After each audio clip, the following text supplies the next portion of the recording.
DeAnne Smith, and you're listening to ShowbizMonkeys.com.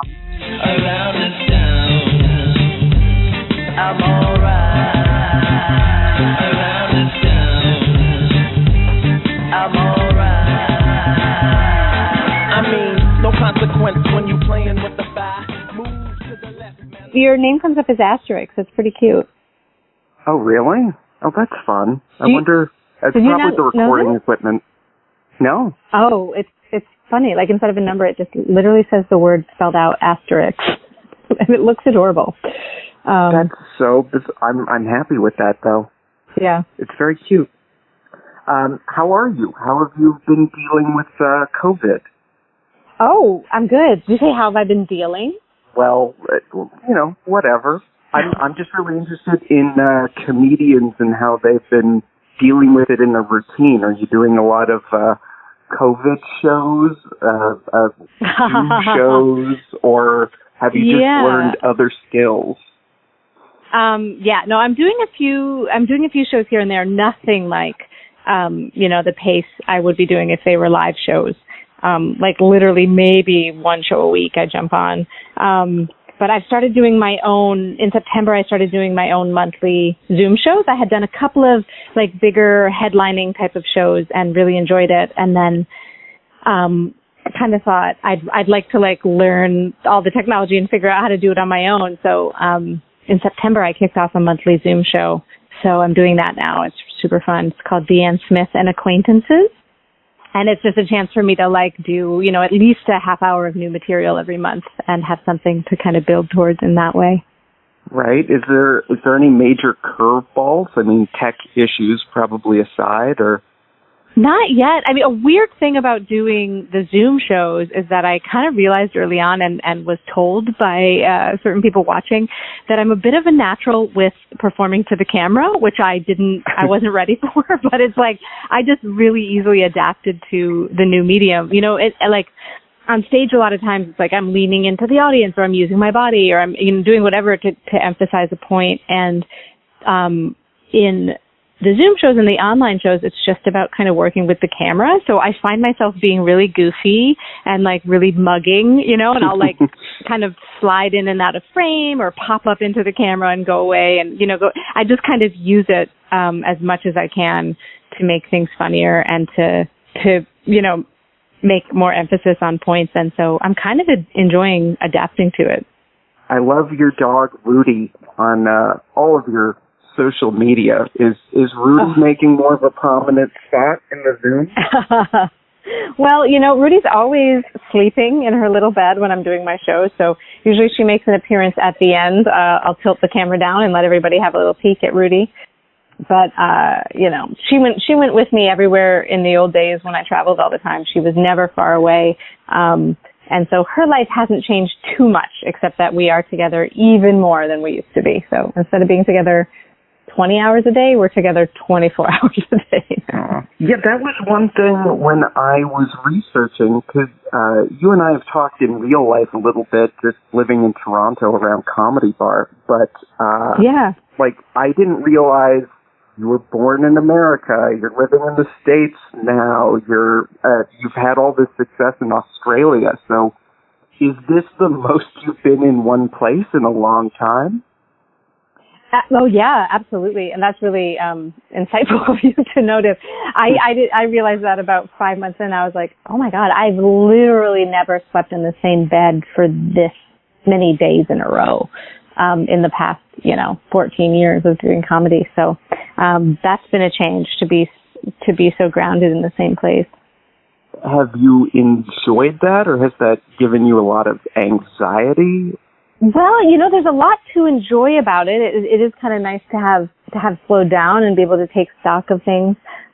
It is also weird. I mean, it's just different from how life was before. And I can't say that not moving around has given me anxiety, because anxiety is in the air and it's hard to know exactly where it's coming from these days. That's true. But I would much rather, be grounded and feel safe from, infectious disease than be moving about. I'd had some offers to headline shows and go to different clubs that are open, and I'm like, no, thank you. Absolutely not. Not now. Well, I'm just kind of interested because, I mean, you've got all these interesting things about you, but I'm also a kid that, like, moved around a lot. And so I'm just interested in, because of this, has this really given you a strong sense of other in your life, either before or after you started comedy? Oh, that's interesting. You mean moving around so much? Yeah, well, I mean, I know you also kind of identify as more gender fluid. I didn't want to call you gentleman elf out of context for someone that doesn't know your Netflix special. You know, so you might be used to a sense of other, but I just also found the moving very interesting. Yeah, it's true. I always kind of feel like an alien wherever I am, and that's been a bit of a consistent thing in my life. Like, excuse me, like even in my family, I just kind of felt like, okay, who are these people? Why am I so different from them? And there's a lot of reasons for that. I think like gender could be a huge piece of it. Being queer is a piece of it. I think comedians are inclined to see the world in a slightly different way from the people around them. So that's part of it. And when I was always traveling for comedy, a positive way of looking at it is that, I had the opportunity to dip in and out of all these various comedy scenes. I'm really connected to the scene in Australia. I'm connected to the scene in Montreal, Toronto, LA a little bit. That's just starting. But on the other hand, I never really feel like I have, a comedy home or like a real deep roots in any community. So that can be a positive or a negative, really. Well, because I know George Carlin said that if you go to an audience and just tell like local sports jokes, they'll laugh, but they won't remember you. The trick is to kind of take them on a journey. And what I really like about any time I've seen you is it's almost like you're inviting people to a party with you. You're kind of like, this is other, this is weird, isn't it fun? Come with me on this thing. And I was just wondering if that was a conscious choice, if you had like a manifesto going in, or... No, I love, that's a really lovely way of seeing things, and I thank you so much for that. It's really generous and how I will think about it. I haven't necessarily consciously thought about it as inviting the audience to a party, but I have consciously thought that I need to be having fun on stage for anybody else to be having fun. So I guess I do kind of think of it as an invitation. It's like, regardless of audience reaction, I am going to be having a good time. So it's like, if you want to join me in that good time, you are more than welcome, and if you don't want to, well, I'm sorry. And hopefully you'll like the next act better.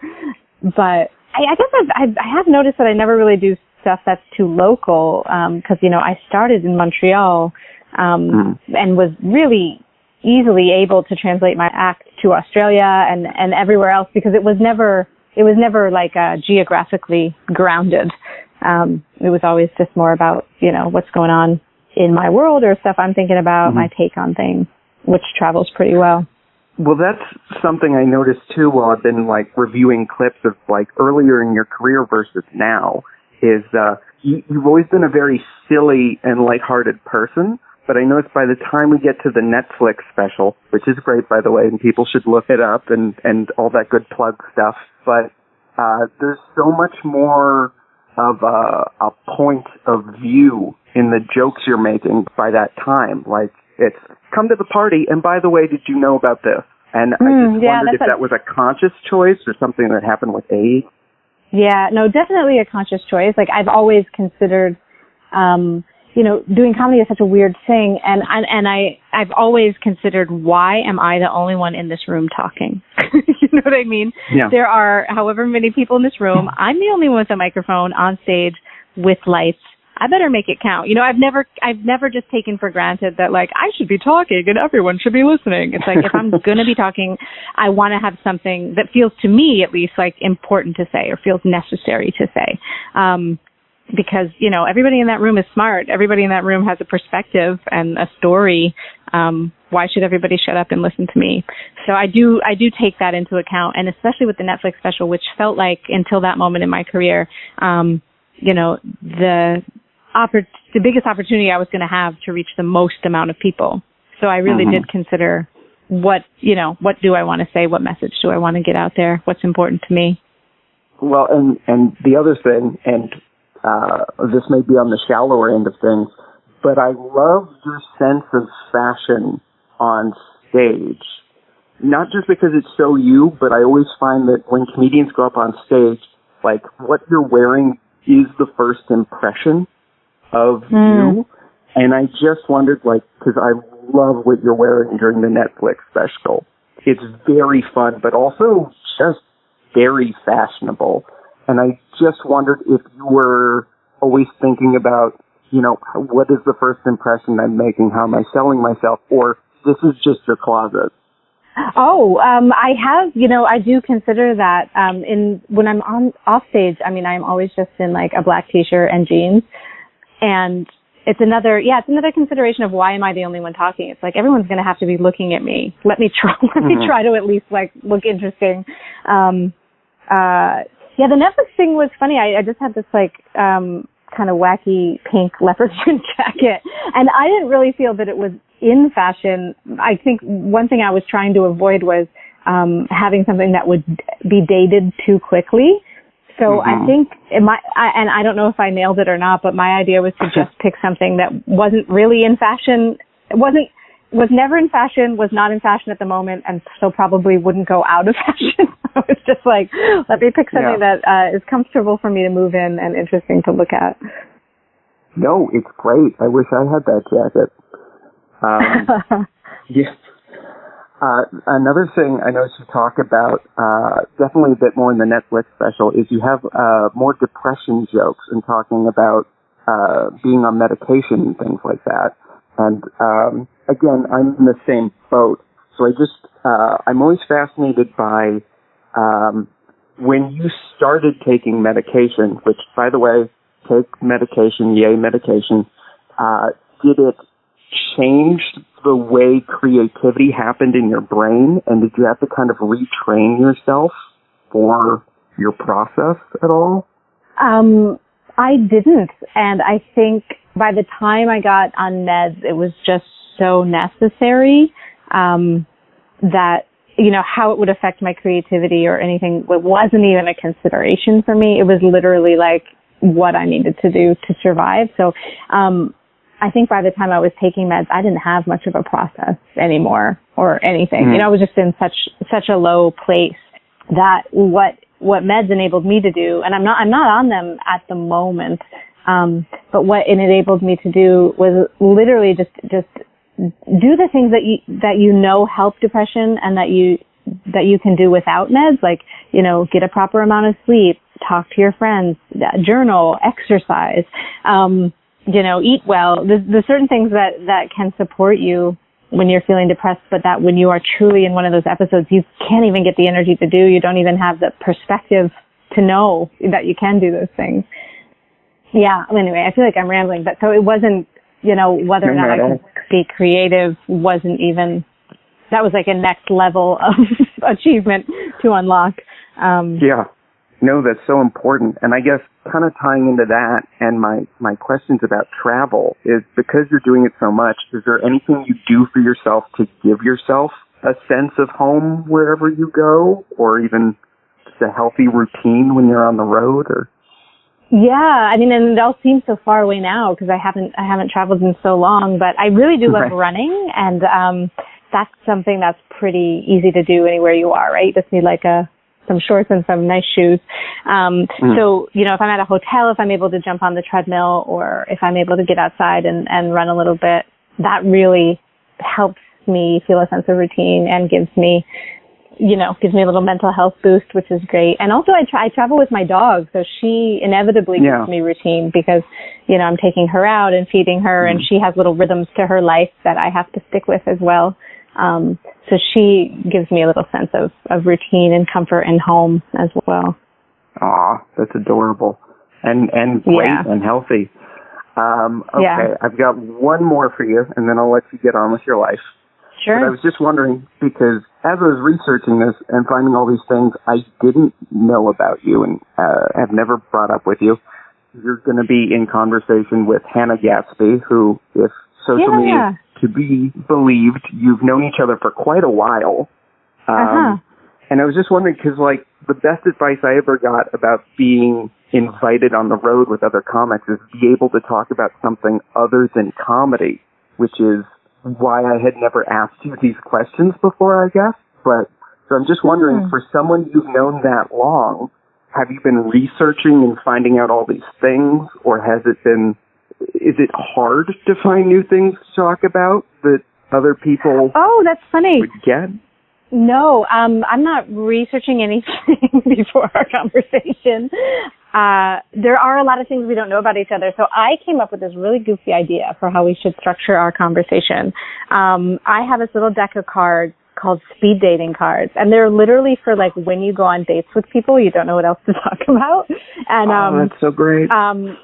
Yeah, I floated it by Hannah, and she said she thought it was really funny. So I'm gonna pull some cards from this deck, and we're gonna like ask and answer each other these questions, and see what we can get to know about each other that we haven't already discovered in 10 years.